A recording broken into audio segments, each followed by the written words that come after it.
Before you begin, remove the base enclosure, battery, wireless module, solid-state drive, hard disk drive assembly, right trunk, right support bracket, right fan heatsink assembly, left trunk, left support bracket, left fan, and system board.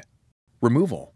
Remove the two 3mm P1 Phillips head screws that secure the power button board to the top cover. Lift the power button board off of the alignment pins on the top cover and remove. Replacement. Place the power button board onto the alignment pins on the top cover. Replace the two 3mm P1 Phillips head screws that secure the power button board to the top cover.